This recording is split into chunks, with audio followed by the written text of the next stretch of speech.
I want to pay my respects to the Gadigal people of the Eora Nation on whose land we are meeting. Tonight, politicians behaving badly still. Warnings of a catastrophic fire season to come. How ready are we? And where does Australia fit in the changing global order? Joining our panel, Tink, independent member for North Sydney, who previously headed the McGrath Foundation. Murray Watt, the Minister for Agriculture, Fisheries, Forestry and Emergency Management. Yasmin Poole, writer and youth advocate. She's currently studying a Masters at Oxford and is a Rhodes Scholar. Kevin Hogan, Nationals member for Page, who's the Shadow Trade and Tourism Minister. And Barry O'Farrell, the former New South Wales Premier, who's back in Australia after finishing his role as High Commissioner to India. Also tonight, what's next for Qantas? Welcome to Q&A.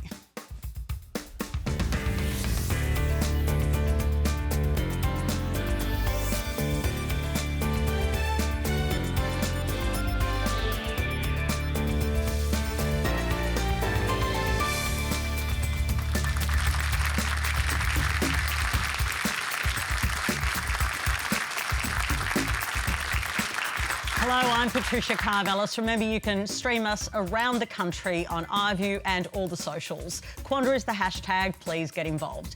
To get us started tonight, here's a question from Yasmin Sermon-Schmidt. Last week, MP Kylea Tink raised serious concerns regarding the aggressive and hostile behaviour being displayed in Australia's Parliament. Opposition leader Peter Dutton dismissed her concerns, claiming the chamber as it operates today is much more civilised than how it operated in Keating's day. Should we have to accept bad behaviour in Australia's Parliament just because it could be worse? Kylie. No, Yasmin, I mean, it's a fantastic question. And actually, I find it completely bamboozling that the Leader of the Opposition would offer a reference that is in a time of Parliament where I'm sure many people in this audience weren't even born. So, you know, as somebody said to me earlier today, we actually once also had dial-up internet, but we don't choose to go back there. So, you know, I think what we are seeing at the moment, at the last election, 1 in 3 Australians voted for either a minor party or an independent. And I think that was because Australians were sending a very clear message. We want to see politics done differently. We want to do better. And I think that starts with how we behave in the House. And that was what last week was really all about. What actually happened, Kylie? Can you tell us the story? Yeah, so the tension has been building in the House. I think it's really important we note that. You know, the voice debate has been very divisive. There's been a lot of topics that have been raised in the House that are brought into the House with emotion. But in the course of last week, the debate was all around the Qantas Qatar, you know, should Qatar be given more flights? And the opposition moved a dissenting motion, which they are very entitled to do in the House. They disagreed with the decision that the Speaker had made. But what was really interesting from my personal perspective is once the dissenting motion was made, the tension... You didn't vote for that? No, I didn't vote for that. And that was the issue that the particular MP took with you? Yes, yes. So in the end of the day, after 2 votes, everybody was very worked up. As another MP walked back to his desk, he gave me what is commonly called a gobful and, you know, challenged my vote. And I felt intimidated. And I think in that moment, it really hit me. I was in my work environment, and feeling intimidation in your work environment is not an emotional reaction I think anybody should have. So I thought long and hard about it before I stood up the following day. I was really mindful it could inflame rather than tame.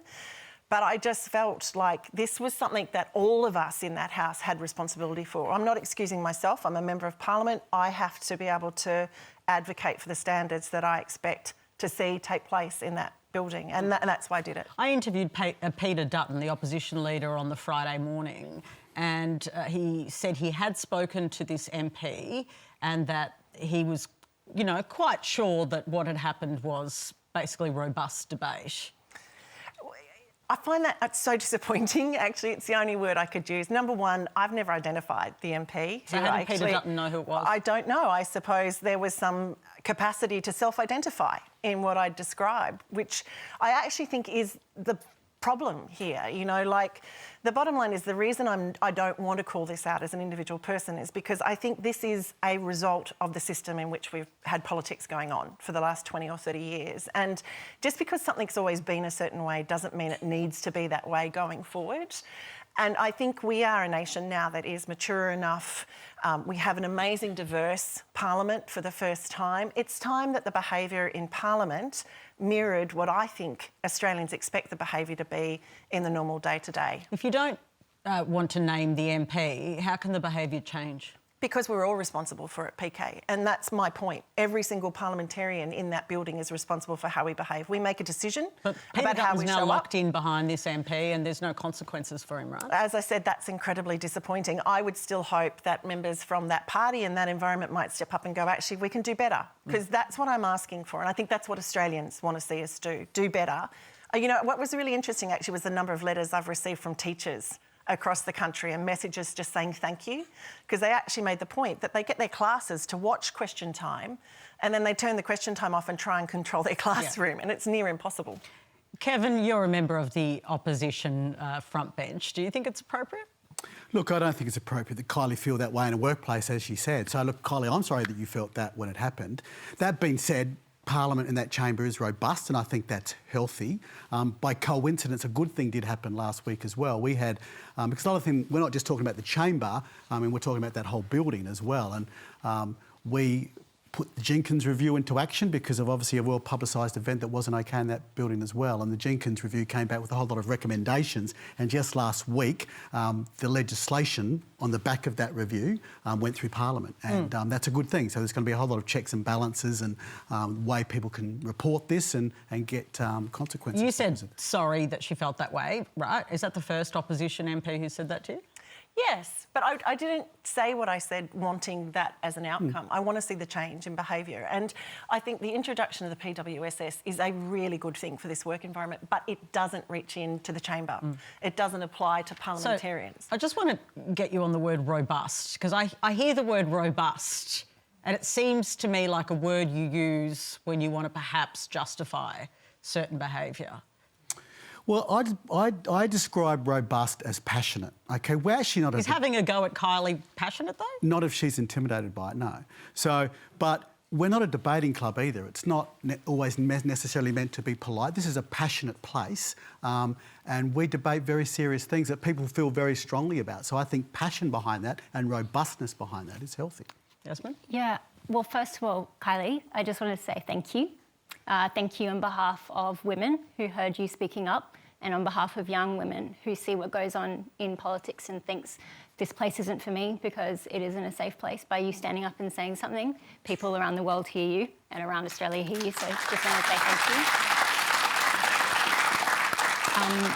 But Parliament isn't a safe workplace. You know, the events of 2 years ago only highlighted that, and the Jenkins review that you mentioned found that 1 in 3 political staffers have experienced sexual harassment.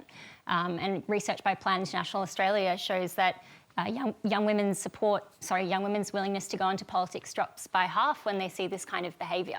And Peter Dutton is one example of the toxic work culture of Parliament. In fact, his entire platform has benefited from that toxic work culture, whether that be relying on racist tropes about African gangs, or when he described Brittany Higgins' situation as a he said, she said situation.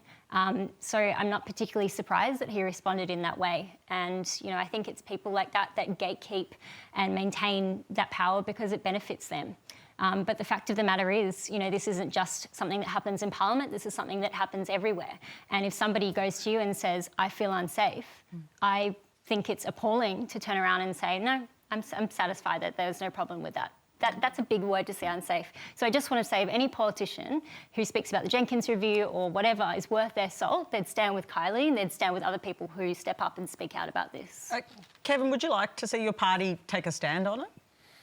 Well, look, I can't speak for everybody else and for other people in the event that would happen, but I hear that Kylea was intimidated, so I don't think that's okay in the workplace. But that, just to go back to this point, though, this isn't bipartisan. I mean, there's people who feel intimidated from all sides of politics from everywhere. But I've approached women in my community to run for politics, and they have said no.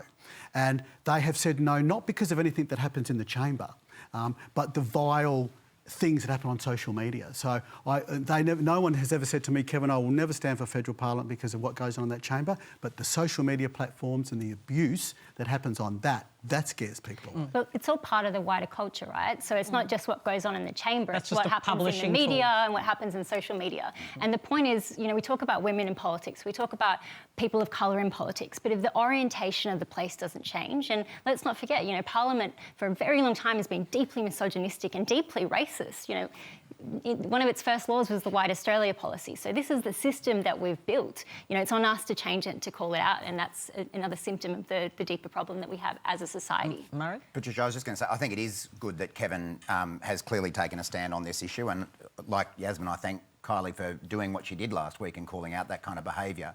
But I do think it is really important that leaders show an example and set a standard, and unfortunately Peter Dutton has not done that.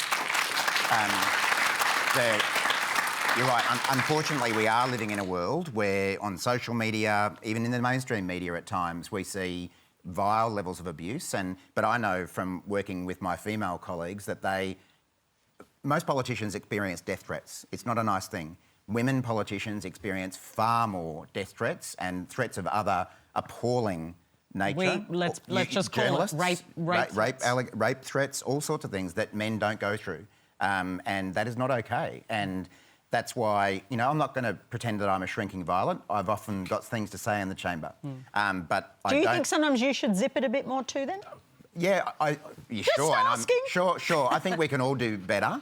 But what I don't condone in any circumstances, and I don't believe I've ever done, is that kind of personalised, intimidatory abuse one-to-one like Kylie went through last week. Like, it's one thing to have a go at someone about their party's position. Like, that is democracy, calling out each other on your positions, your hypocrisy, but to personally intimidate one individual in the way that Kylie went through, I don't think is okay. And leaders have a responsibility to set the standard. And I mean, one of the reasons people like Kylie and the other Teal members are in Parliament is because the Liberal Party demonstrated they didn't get women, didn't support women, and it would appear they've still got a lot to learn. Well, Barry O'Farrell, you have been a leader of the Liberal Party, so... In a parliamentary chamber that was called the Bear Pit. Yes. Because it was so robust.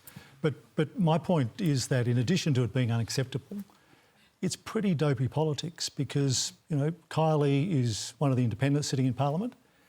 He may not have got her vote on this motion, but without that sort of behaviour, he might have got a vote on a future behaviour. So that's a reason why, additional reason, why this sort of behaviour should be ruled out, because it is simply dopey when you're sitting in a parliament where numbers are close, where there are independents, seats that you may want to win back one day, and you're offending people. Intimidating. When Parliament sits. Yeah, should Peter Dutton have, you know, backed in his MP, whoever it is, who you won't name, or told him it's not I stopped on? being a party leader a while ago, so I'll leave that to others. You're a man with opinions. Well, I'm a man with opinions. It's clearly unacceptable. I'm like Murray. I will not... What would you have done? I would not profess perfection in my 20 years in the state parliament because at times you do get overheated.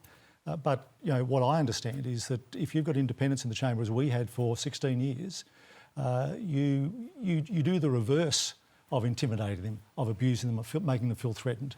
You try and draw them close because there are votes happening every day. But, you know, Very cynical view, I know, but it's true. My fear as well is that party politics, you know, it isn't just one side against the other. This stuff happens within factions, within parties themselves. And, you know, this is why, you know, especially I'm thinking of the Liberal Party here, I'm thinking about Brittany Higgins and how female politicians knew and said nothing because they... And there were allegations and that ended up, of course, that court case... has been aborted, right? But just to be clear about the legal consequences there. The reason why they didn't speak up is because it wasn't safe to do so. And what happens when, you know, your position is dependent on the party's favour is that you can't go up to your boss. Like, I'm thinking when Scott Morrison interrupted Anne Rushton during a press conference. You know, that's one example where it becomes very, very difficult to call it out. So there are levels of kind of difficulties here. I want to just move to our next question. We've got a video question from Ron Roos. The government has struck a deal with the Greens to pass its $10 billion Housing Australia Futures Fund. In its first 5 years, returns from the fund will help deliver 30,000 new social and affordable houses. Is $10 billion initial investment a good return for 30,000 houses? Murray.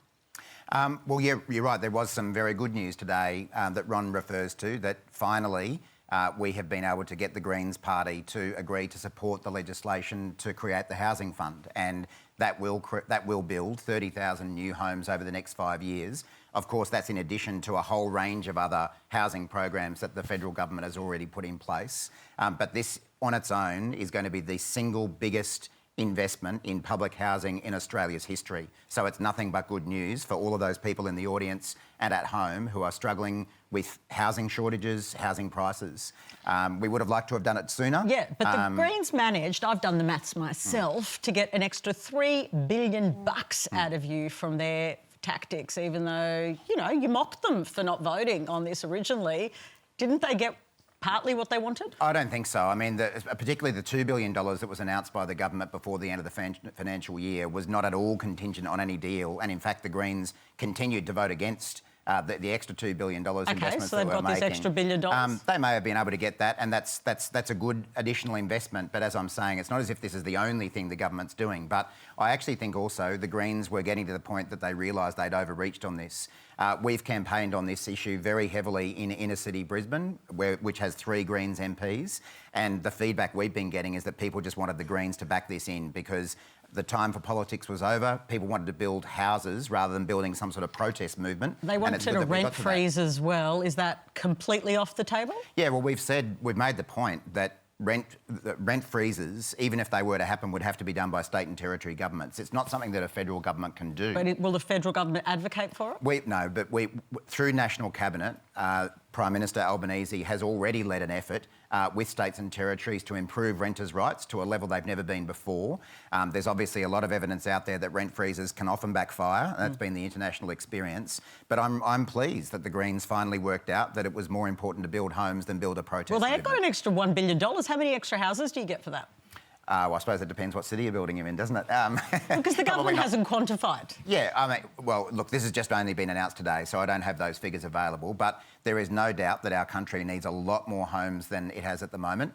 We've obviously, in the most recent budget, also increased rent assistance, the biggest increase in rent assistance for about 15 years, but the fundamental problem is we don't have enough homes in Australia. So getting the agreement by the Greens is a good thing, and I'm looking forward to Kevin's party coming on board now as well and backing it in. Well, let me ask you, Kevin, why don't you engage in a deal to get perhaps more houses in regional Australia where you live? Well, look, there's issues we have with the structure of the way that was structured, but let me just go to housing. The most important area of government for more housing is local government. We need more houses to be built. Now, I'm going to be very interested where all these houses get built because we live in a NIMBY world, and if they're trying to build social housing in the city or they want to build an apartment block that goes higher than the one next door, they have to go through a DA process that will take years. In the regions, if you have a house, a paddock next to you, no one wants a new house built next to their spare block. Sure, but you need the money to build it. Well, also, there is no shortage of capital that people want to build houses with. I've got a housing development in my region, Lismore, of the North Lismore Plateau. Someone's been trying to build 3,000 houses there for 20 years. Now, the local government opposed it, then they had to go to the State Planning Authority, then there were environmental issues, there's Indigenous issues. This is 20 years. The money's there ready to build 3,000 houses for 20 years. And we could all name lots of those across the country. So the issue is we have to get planning laws or incentives that local governments just can't hold these up. The NIMBYism is running this, and that's why there's a shortage, not of lack of capital to build houses. OK, this specific housing is for the poorest people in the country, as far as I understand it. Yeah, so it's I don't know if social and affordable housing. It's women fleeing domestic violence. There's not a lot of veterans who are capital for homeless. that sort of housing, is there? Well, I look forward to seeing where they're going to build them because, you know, there are a lot of... We're through different housing authorities, and the states usually do a lot of this, but we've been assisting the state governments for many years, giving them money to build social housing. But again, it's very slow because you can't find people... You try to get it through a local government to get a DA. Barry, you've come back to Australia. I know you're reacquainting yourself with the beauty that is Sydney. Are you shocked at how unaffordable the city's become? No, because it's been doing that for the last couple of decades. It's got worse, though, hasn't it? I'm shocked that young people have to, you know, are struggling to get their first homes because we all had that opportunity. But I think you know, state planning laws vary depending on which state you're in. And in New South Wales, we had a go at trying to reform our planning laws. We had a hostile upper house. We didn't get it through. And I think we're still suffering from that, and I wish the New South Wales Premier all the best in trying to fix it during this term. Kylie, did the Greens do the right thing by holding out? Oh, look, I have to give them credit because I actually think, to your point, Patricia, this extra money is a result of that. It's hurt our society, it's hurt our communities. You know, we need these housing and we need it rolling out as quickly as possible. I literally just went through the process of trying to find a rental in my own electorate. Myself and my kids have moved into a rental. It was diabolical. You know, it took us 3 months. Rents were upwards of $1,300 a week. It was a bear pit. Trying to get a rental, that's a bear pit. And I think when I listen to this debate, the thing that keeps kind of yelling out to me is it does come back to what sort of housing are we putting where and how are we prioritising the most vulnerable people, because it's not the high end of the housing unit that's missing, it is middle Australia that needs this, and it needs all of us to lean in together and work together to make that happen. And it's about the quality of the housing, efficient housing, putting those solar cells in straight away so those homes don't have energy bills they need to worry about, closing those drafts, good quality housing that people can rely on raising their kids in. Now, I'd like to bring in, our next questioner. I want to get to all of our questioners. They're good. I met them before. Kim Kilpatrick. Hi, Kim. Hi. So my question is primarily to Mr Watt, but it's also to Kevin and to Kylie, as other people. So how is the government planning to mitigate and manage the ongoing prevalence and escalation of catastrophes in our world now? Does that plan involve continuing the heavy reliance on volunteers to be the front line of defence? Murray. Thanks for the question, and unfortunately we are now going into another disaster season that looks like it will be very serious, this time bushfires rather than floods. And what we've seen, I guess, over the last few years is the whole country be put under enormous pressure from these increasing disasters we're seeing from climate change. So I guess our response to that, to begin with, is to try to reduce emissions in a serious way. That's the long-term cause of this. But the sort of things that you're talking about, we are already investing in some new ways to make sure that we've got the personnel to cope with increasing numbers of disasters. I've met a lot of volunteers in a lot of different disaster zones, including in Kevin's electorate over the last couple of years, and people are fatigued. The volunteers have been out there for 3 or 4 years straight, and obviously not only helping their own communities, but sometimes going interstate or even overseas. So one of the things that we've done in the short term is provide about $38 million to a volunteer organisation called Disaster Relief Australia, which is made up of veterans who are volunteers. They're an additional force that we can be bringing in to take a bit of pressure off volunteers in SESs and fire services, take a bit of pressure off the Defence Force as well, who are being really stretched by the number of disasters that we're seeing. But we're in the middle of doing a longer term piece of work about how can we provide the personnel that we're going to need into the future to cope with more frequent and more intense disasters. And I think the elephant in the room is it's more frequent and more prevalent because of climate change, right? And, you know, I think about the impact as well that this will be having on young people. We're already seeing what that effect of more frequent natural disasters is having on this country. Can you imagine if we go above 1.5 degrees, which we're very much on track to do? And, you know, a couple of years ago, if you remember, young Australians took the government to court to demand that the government should have a federal duty of care to protect young people from climate change. And while that was initially, the court agreed, later it was overturned. But the point is that young people are inheriting a climate volatile future, especially in Australia, but also internationally too. So, you know, girls, for example, 12.5 million girls we pulled out of school every 2 years because of climate disasters. And by failing to take effective climate action in order to meet those targets, we're effectively signing a death sentence for millions of people around the world who come from countries that don't have the resources and are deeply affected by climate change.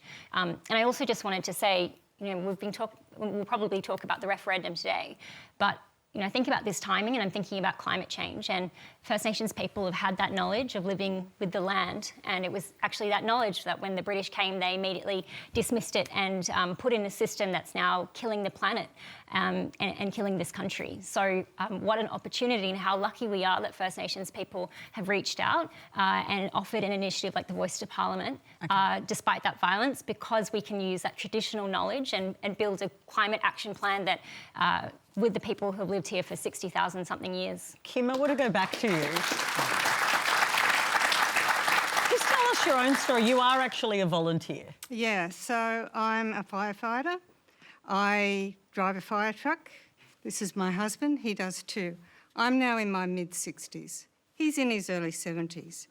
We are some of the younger people in our brigade. In the last year and a half, we've had 3 of our fire truck drivers, these are important people, who have reached the age where they are no longer able to drive fire trucks. In the Black Summer fires, we worked 13-hour days, day after day after day after day after day after day. And for us, we only stopped going out on the trucks when our place was directly threatened. It's beyond exhausting. Another part of my background is I'm a psychologist, retired now, who specialised in trauma. You can probably hear in my voice now, there is trauma attached to me from those fires. There is trauma attached to a lot of people. We lost really good, experienced firefighters, volunteers, because they had to make decisions about which house to save, which house they didn't. For me, and for a lot of people as well, there is also the ecological grief of what we are dealing with. When you see a koala charred at the top of a tree, when you see massive amounts of incredibly important habitat destroyed. And I just want to make one last point. Some of these DAs that are being blocked are getting blocked because they are inappropriate for the situations that they're in. So if you've got a single road in or out, which is our community, and you are putting in a lot of extra housing, there is not the escape routes for those people. And that is happening all up and down our country. That's a really interesting point, Kevin. It brings me to you. And going back to your substantial question, you're saying that the volunteers are getting older. We're getting old. So what do you think should happen, and what do you think people like Kevin should embrace? I don't have an easy answer. Because there isn't one, is there? No. The issue about getting Resilience Australia going, that sounds good. But here's the other factor in that. If what you're getting is retired personnel, then you're getting the same issues that you've got with us. And we're getting old. Yeah, that's an interesting point, Kevin, the ageing issue. How do you thank you for the volunteer work you do. Thank you. And certainly from an area that has had severe bushfires and a flood in the last few years, and very conscious of the great contribution that volunteers make. But to go back to the question too, before I get to the staffing of it, because obviously there's a mixture of staffing and full-time people, but I think we need to do much more with mitigation as well. So Yasmin talks about our cultural learnings. I mean, our Indigenous brothers and sisters used to do a lot of cultural burning, and we need to do a lot more controlled burning so the fuel doesn't build, and when the fires come through, they do far more damage. And also with flooding, I'll be talking tomorrow in about a year's time when the CSIRO do a hydrology report for our area. You know, sure, these are becoming more frequent, these events are happening, but, you know, we need to spend far more money on preparation and mitigation rather than recovery at the end of these events. So, yes, the obvious thing with mitigation is hazard reduction burns. But the window of time to be able to do hazard reduction burns safely is the operative word, plus have the personnel there to safely supervise a hazard reduction burn, is getting shorter and shorter and shorter. The other thing that and this is a personal opinion, is we have a lot of feral species of plants and animals coming into this country now that are aggravating the fire risk. So we have grasses that have been imported from South Africa because they make good stock food, and they are ladder fuels. They go up into the trees at a rapid rate of knot. We don't know how toxic that smoke is because no one's done the research. My lung capacity is limited, I think, because of exposure to it. Do you want me to be quiet now? I think these should be on the panel. Can I just... Carly, I'll let you take it and then I'll go to our next.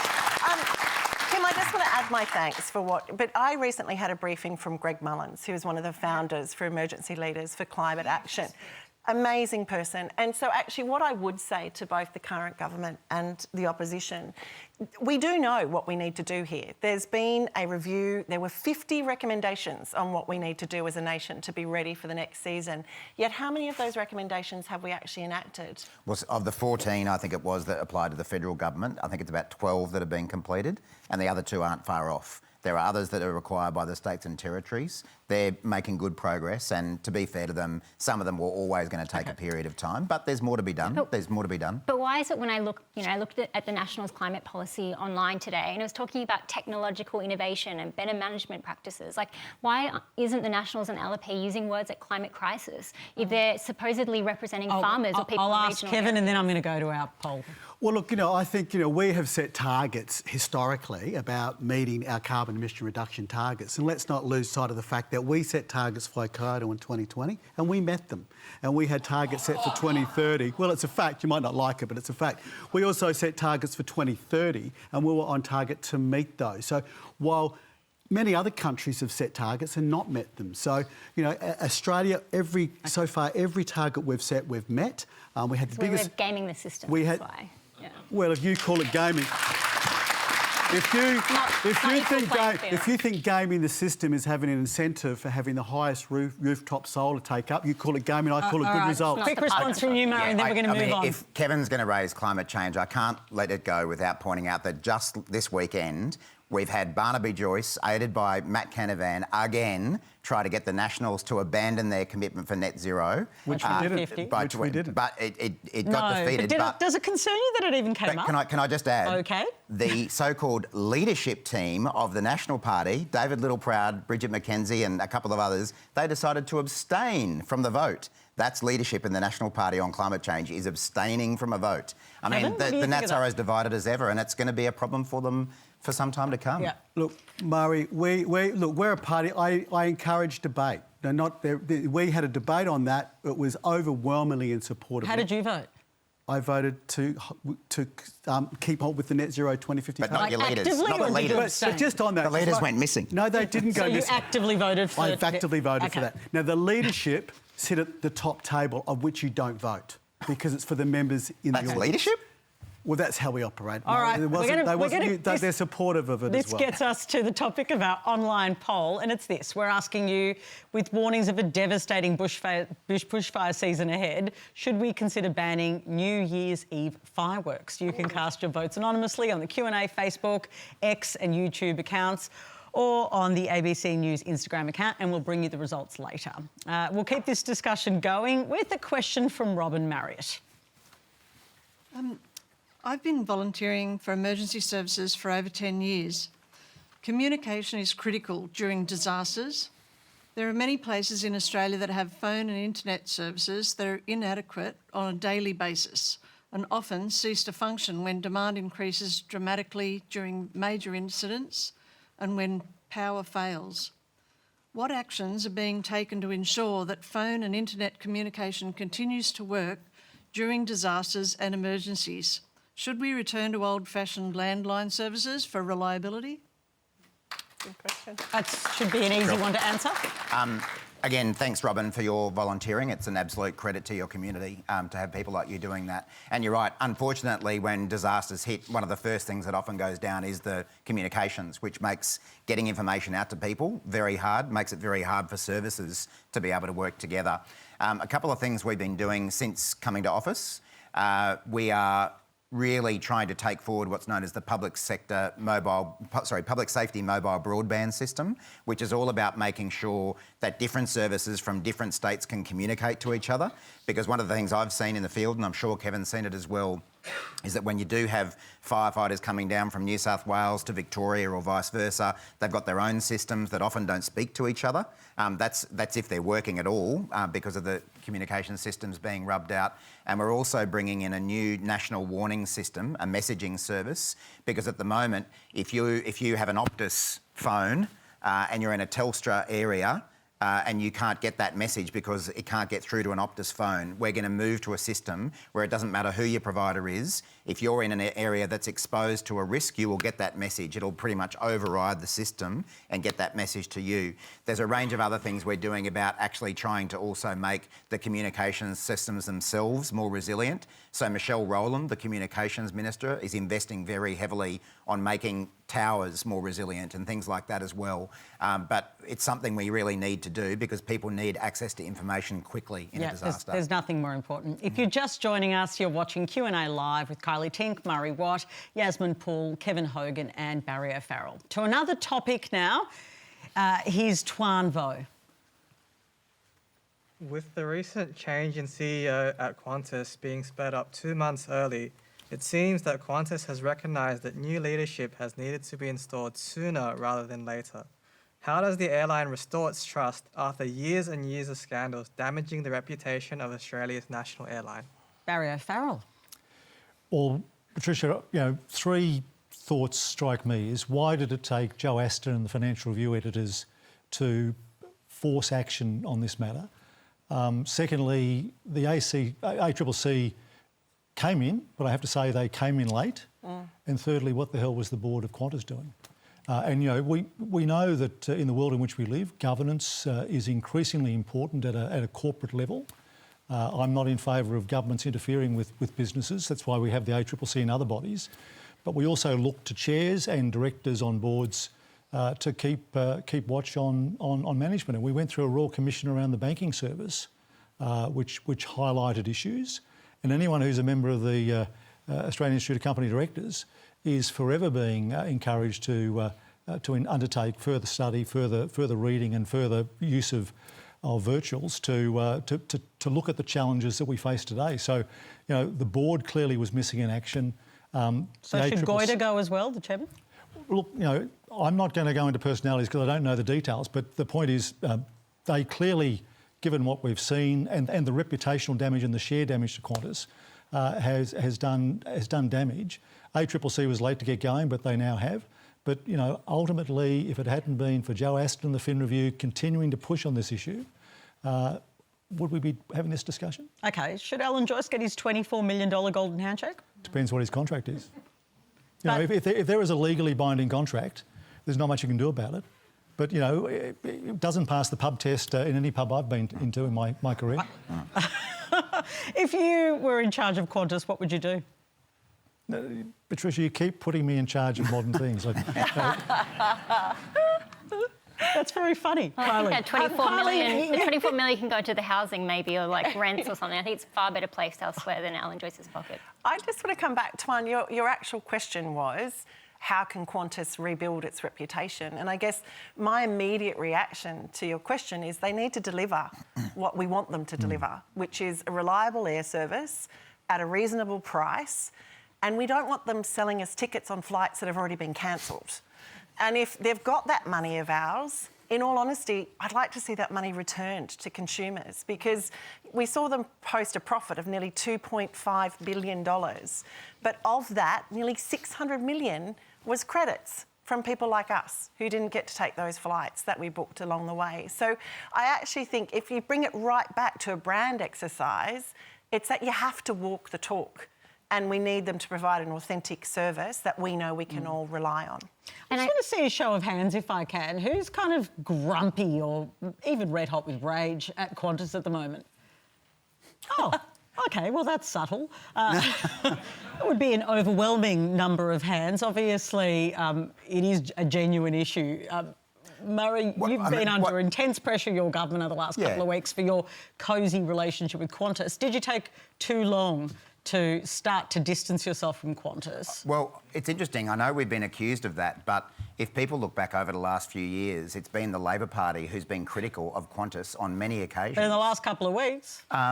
Well, what we've said what we've said is that the decision around Qatar was based on the national interest. It wasn't about any one factor. But we don't know what the national interest is. But there's all sorts of accusations that what's the national interest? Tell me. It's about putting Australia first. That's what the national interest is. How does that decision put us first? But Catherine King has said, as the minister, that there were a number of factors that went to that decision. There's not one factor in particular. But I think the issue for Qantas, in terms of restoring their reputation, is that they've got to also recognise that putting customers and their workers first is an important priority for a big corporation, just as putting their shareholders first. And I think, if I can give one example, the way Qantas has treated its workers over the last few years by outsourcing so much of its functions, by cutting wages, by bringing in labour hire to undercut their wages, that has had a direct impact on customers' experience. That's one of the reasons why so many flights get cancelled, while baggage gets lost. Should they pay back JobKeeper? Would you like them to? I think once they can get the money together, they should be thinking about doing that. Because it was a big investment from taxpayers, and taxpayers aren't seeing that being repaid in terms of the services. But this point about the way they've treated their workers, that is exactly the debate we're having at the moment about labour hire. And Qantas is one of the companies who's upset with what the government is trying to do by closing those loopholes. So if the new CEO wants to show that she's, trying to repair that relationship, is paying back JobKeeper one way to do that? I think it probably is. I needed to go back just on when we talk about Qatar Airways. I'm really troubled by talking about the national interest and saying it's a number of factors.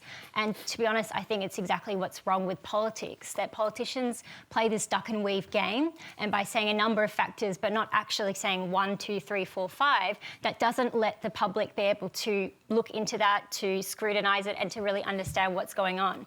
And any good minister, quite frankly, should be able to put their job on the line every single time to defend the decisions that they have made. And that is something that all politicians owe to us, the public, to understand what's going on and why that decision was made. So I'm still here scratching my head saying, what's the national interest? So I think, we need more transparency around this. Kevin? Yeah. Who did you fly with? Very happy to make a comment on this, but look, the minister has been jumping around with about 8 or 9 different answers, and national interest is one that's flowed through. But the way I read that, it's a well-known fact. If we had more flights into this country from Qatar, that would put downward pressure on airline prices, and that would mean there'd be more planes for exporters as well, because in the bellies of those planes we have frozen beef and things that are flying out of the country in passenger planes. So if it's in the national interest not to lower airline prices for Australians or to have more access for exporters to get out of the country, I think that's a very strange decision. Okay, and are you flying Qantas at the moment? I'm trying not to. Why not? Well, I think it's just a statement for me. I think that, the allegation that the ACCC has made about the fact that they were letting people book on flights they knew that were going to be cancelled, that's pretty ordinary stuff. And, I've spoken to some of the airports as well, and, they allege that Qantas sort of gamed the system a bit in the sense that they cancel flights regularly, but keep it above what the 80% rule is, so they don't lose the slots, but they know they're going to cancel a lot of flights. Okay. And speaking of flights, I'm studying in the UK right now. It cost me $4,000 return to come here and to go back. So we're thinking about business, or we're thinking about people who are based overseas. If we don't drive those prices down, that's going to become extremely difficult to get here. And a show of hands on the panel who's got a Chairman's Lounge membership. Yeah. But I've got to say, hands down. A free drink and some stale peanuts is not going to stop me from calling them out when the behaviour is wrong. Oh, so Kylie, there's good stuff there. It's better than stale peanuts. Yeah, that's right. That's the ordinary membership you're talking about, let me tell you. Maybe I've still got to go there. Yeah, the nuts are good, I hear, in the Chairman's Lounge. Next, let's hear from Barry Kennedy. Hi, PK. Hi, Barry. This question is directed at Barry O'Farrell. Barry, you've just come back from India. There's been a number of sanctions put on Russia because of the Ukraine war. There's a lot of groups forming up against the US in India in particular, Brazil, Russia, China. Is there any worry for Australia, do you think? Great name, Barry. The answer is no. India engages with many countries around the world. In fact, as an emerging democratic superpower, I suppose, it will be different to every other superpower because it wants to have friends, it wants to be beneficial to its neighbours and other people. So it always turns up and it talks to people all the time, including since May of 2020, numerous times to China about border incursions by China. They don't believe in not talking, they believe in sitting down and having formal talks to try and find solutions. So, you know, what we have in India at the present time is a Modi government that is different to most other Indian governments we've seen. It is more international. It's engaging internationally with the Quad, with defence across the Indo-Pacific. It's engaging economically with trade and investment. I think Prime Minister Modi's probably travelled more of the world before he became Prime Minister than the other Indian Prime Minister, and he wants to deliver to his citizens what we take for granted in countries like this. So I think whether it's economically, whether it's strategically, or whether it's the amazing Indian diaspora in Australia, which now numbers almost 1 million out of our 25 million citizens, this is going to be our most consequential relationship for this century. And what Prime Minister Modi was able to do on the weekend at the G20 leaders' statement was get a consensus document agreed by everybody to support those multilateral rules, including the territorial rights of countries, that should protect our societies, but as we see from a couple of countries and the way they behave, have been under threat. Now, I don't know that any other country could have got China and Russia to sign a communique that said we'll abide by the United Nations rules and principles about not invading countries. But if it is our most important relationship, I just wonder why don't we have a High Commissioner that's Indian Australian? You talked about the diaspora. You know, Indians are the second largest group of people born overseas in Australia. And, you know, I was looking at the list of DFAT ambassadors and to be honest, they largely look like yourself. Except that 2 out of the last 5 have been of Indian origin. Peter Varghese, who went on to become Foreign Secretary of Australia, and Harinder Sidhu, who's currently doing a great job in Wellington. But I'm looking at the wider, you know, Asia region, and Australia talks a lot about, you know, engaging with India or engaging with Asia, and I just think there's still such a gross underutilisation of the Asian Australian diaspora. Well, Michelle Chan's doing a great job for us across Asia, so if you look, you'll find them. But it shouldn't have to be if you look, you'll find them. It should be everywhere. And, you know, when I hear Penny Wong talking about Australia, I think she summarises it well. She says, Australia is my home, but Malaysia is too. And I just think, you know, why aren't we kind of reaching into that migrant story of multiculturalism, and why aren't we using the tremendous talent of culturally diverse communities in this country? Barry, I just want to go back. We do, but we could do a better job. Oh, absolutely, you know. And that is actually a key feature of the Southeast Asian strategy that the Prime Minister released when he was in Indonesia just last week is, you know, you're right, we are so fortunate in this country to have, and looking out at the audience, we can see members of multicultural communities. It's an incredible asset for our country, the family ties, the economic ties that we could be making use of, and that is a key pillar of that strategy going forward. Just to pick up on the India point, I missed Barry by a few days. He finished up his term as the High Commissioner when I was over there a few weeks ago, and it was my first time there. And I walked away just realising the scale of the opportunity that Australia has. You know, it is the world's biggest country. To put it in perspective, there are as many 17-year-olds in India as the entire Australian population. And so it's a very young population. And by and large, Indians like Australians. There's so many things we have in common. There are family links. You know, we joke about cricket, but it's a common tie. They are very fond towards Australians, and that's a big opportunity for us to take forward with what is now the world's largest population. I just want to go to the G20 statement, because you said, you know, it was incredible to have them all sign off, but the Prime Minister described it as the strongest statement. And in fact, it's been pointed out that last year's statement was stronger in its denouncement of the Russian invasion. But it wasn't. I actually had a look at the Bali statement this morning. It said most members. It wasn't a consensus document. It said most members, and that's the difference. So I think what Prime Minister Modi's pulled off is remarkable, because I was saying to the Minister earlier that I went to a G20 agriculture meeting in Hyderabad, and you had the Soviet Union trying to take out reference to the year of the millet, which is the United Nations year. The previous meeting you had China trying to take out. They were needling their way through the whole of the 60 meetings plus this year in India, and at the end of it, Modi and Jaishankar and Amita Kant have produced a consensus document signed by all countries, including Russia and China, saying things that they clearly don't believe in. So you agree with the Prime Minister in his language this morning that's been... I do. I think the media treatment of it has been cynical, and I think they should go back and read the Bali Agreement, Bali Statement. Can I just add just a story I'd like to share? In 2005, I was in Washington at a leaders' meeting, and we were very fortunate. We had Kylea, one of the senior advisors, come in and talk to us for about half an hour.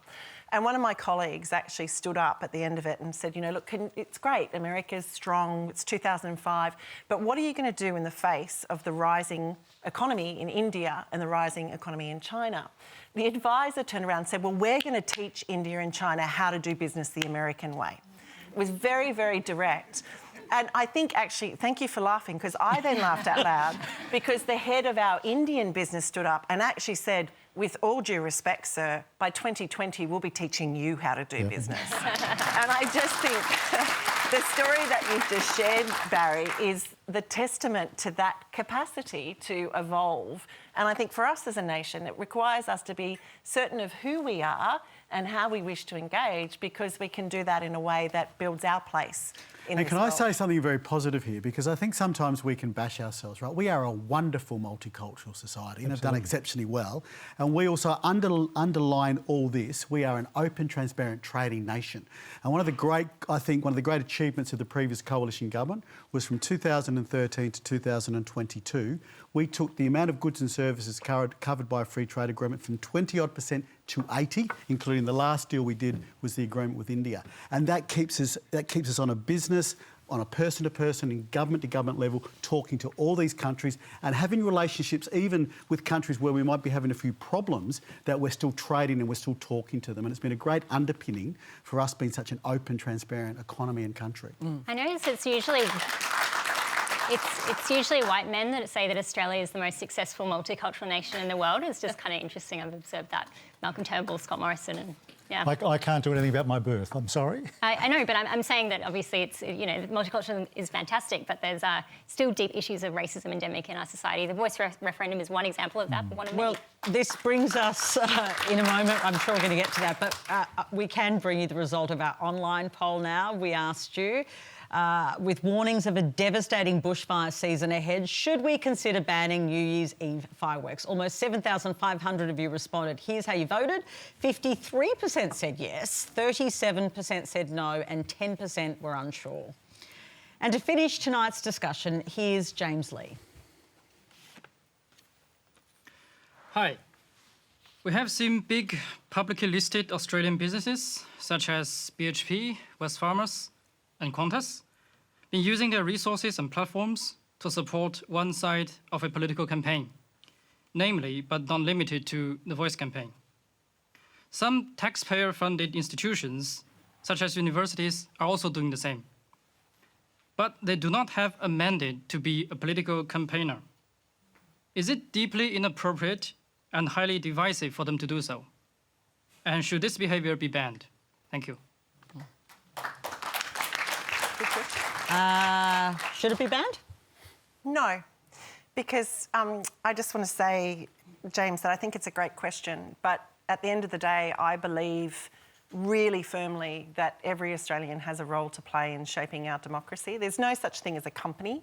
Companies only exist because of the people they employ. So, in fact, I think it's really important that organisations step up and express the values that they hold, because that's how we make a judgment call on whether it's a company that we wish to be aligned with. So, no, I'm really comfortable with organisations like that standing up and speaking out, and I applaud them when they do. Mm-hmm.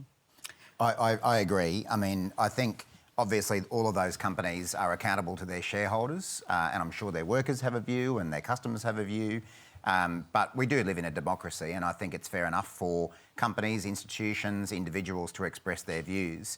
I think it's been disappointing that we've seen Peter Dutton in so many different community debates jump down people's throats for having a different view to him. I mean, it was only a few years ago, you might remember Macklemore was performing, I think, at the AFL Grand Final during the marriage equality plebiscite. Who was out there saying that Macklemore shouldn't sing his song about, you know, same-sex relationships? Peter Dutton. And now he's back doing it again with The Voice. Wasn't there a suggestion at the time that should be a song sung which was against marriage equality? There probably was. But this is the thing, is that I don't know why you only ever hear from people like that when someone is expressing a view that's different to them.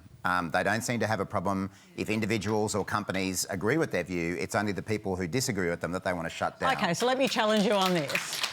If, for instance, insert big company, Qantas, wanted to advocate no, would you be like, cool, chill?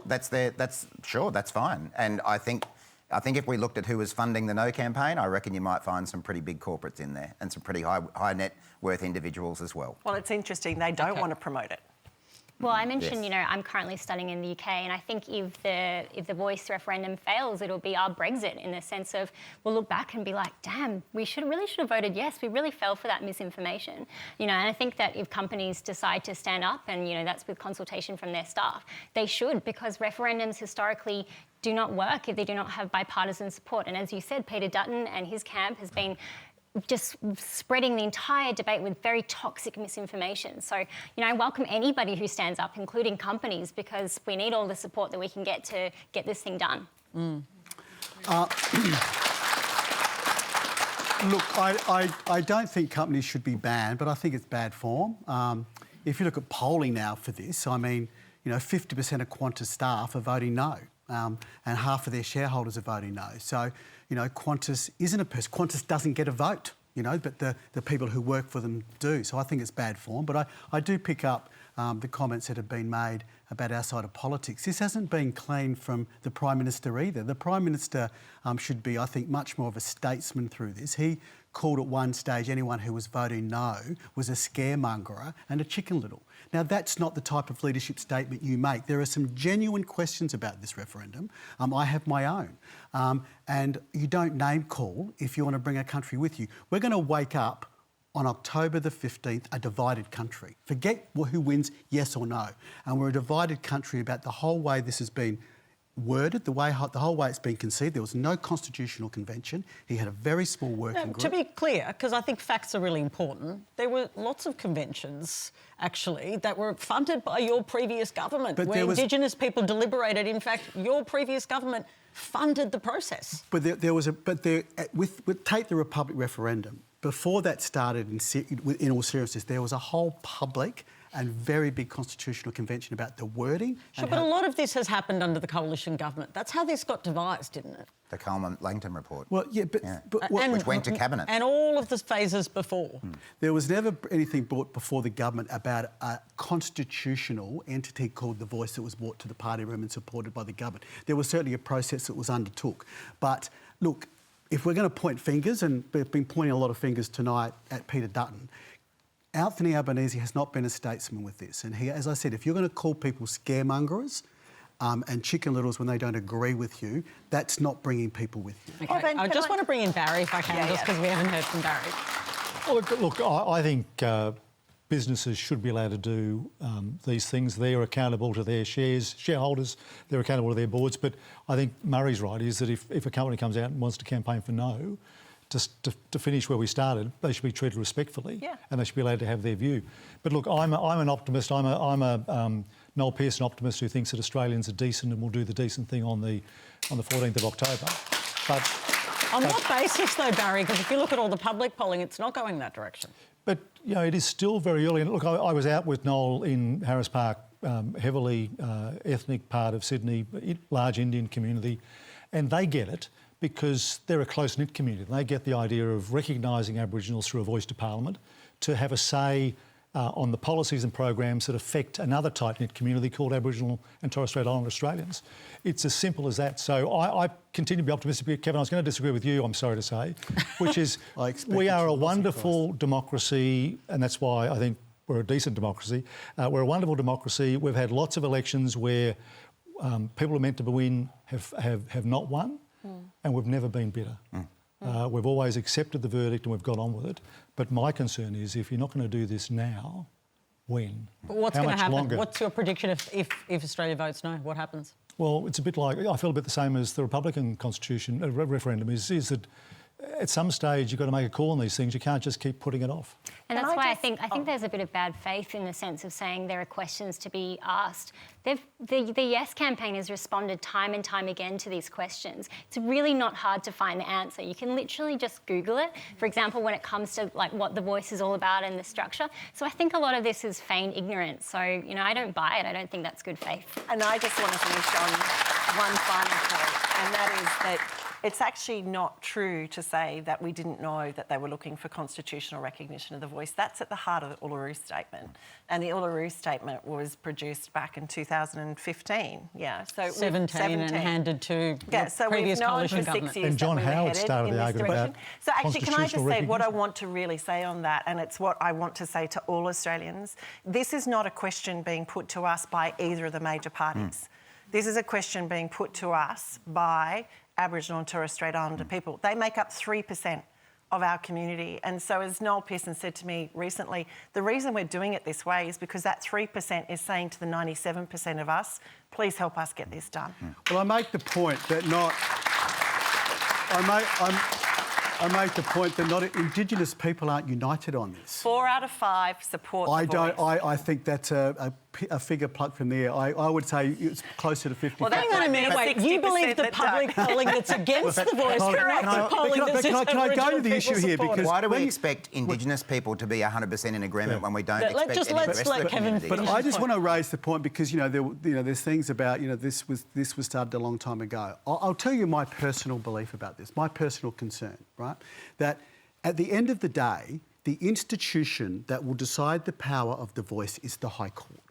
Now, it's the Parliament. It's the it won't, Parliament. because we know that there will be whoever's appointed to the voice and whatever representations the voice makes to federal parliament. Yes, the parliament can agree to it or not agree to it. That's I get right. that, right? But we know, and no one's denied this, that there will be challenges to the High Court if the federal parliament doesn't accept that representation. And the High Court is notoriously conservative, so I think... The High Court has been notoriously unpredictable, and we saw that with the citizenship debate. The truth is the High Court exists for all Australians. That's the truth, right? But we all agree with that?